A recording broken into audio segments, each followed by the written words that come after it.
Quand Shaka tombe sous les lances de ceux qui partageaient son sang, le royaume est traversé par un silence qui n'a rien à voir avec la peur. C'est un silence de stupeur, un silence lourd, un silence qui pèse comme une nuit trop longue. Les guerriers apprennent la nouvelle avec un mélange de sidération et d'incrédulité. Ils se souviennent de leur marche, de leur victoire, des chants qu'ils avaient portés, des routes qu'ils avaient tracées. Ils se souviennent de l'homme qui marchait devant eux, le premier à se lever, le dernier à s'asseoir. Ils se souviennent de son regard, celui qui voyait plus loin que la colline, celui qui lisait la faiblesse dans l'ennemi, celui qui voyait l'avenir dans les gestes de chacun. Mais les rois meurent, les royaumes continuent, et parfois, c'est dans ce passage que l'on mesure ce qu'un homme laisse vraiment. Dingan devient roi, il cherche à stabiliser ce qui peut l'être, à calmer ce que Shaka avait rendu trop intense. Il assouplit certaines règles, relâche certaines pressions, tente de gouverner avec une main moins lourde. Mais, même couronné, il marche dans l'ombre de celui qui l'a renversé. Car Shaka n'était pas seulement un chef, il était une forme d'énergie, un souffle qui avait traversé les plaines, un mouvement qui avait changé le destin de centaines de clans. Le royaume qu'il laisse derrière lui n'est plus le clan Zoulou fragile d'autrefois. C'est une puissance, une structure, une nation organisée, disciplinée, respectée. Les impies continuent d'exister, les innovations militaires restent en place. Les alliances forgées pendant les années de conquête perdurent. Même les routes, les villages, les systèmes d'intégration portent encore son empreinte. Tout ce qu'il avait mis en place tient debout, même sans lui.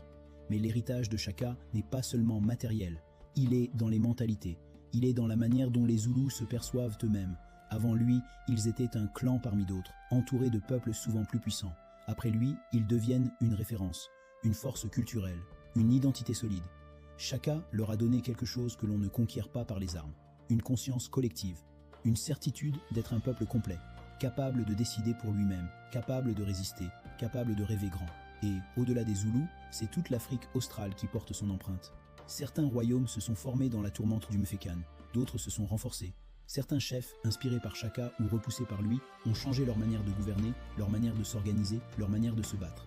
L'ordre politique du sud de l'Afrique ne sera plus jamais le même après lui. Qu'on l'admire ou qu'on le critique, qu'on le glorifie ou qu'on le questionne, personne ne peut nier son impact. Son histoire, pourtant, n'est pas celle d'un héros sans défaut. C'est celle d'un homme immense, avec des clairvoyances rares, des forces exceptionnelles et des failles profondément humaines. Un homme forgé dans la douleur de son enfance, propulsé par le génie de sa vision, poussé par la nécessité de survivre, puis fragilisé par la perte de la seule personne qui connaissait son cœur.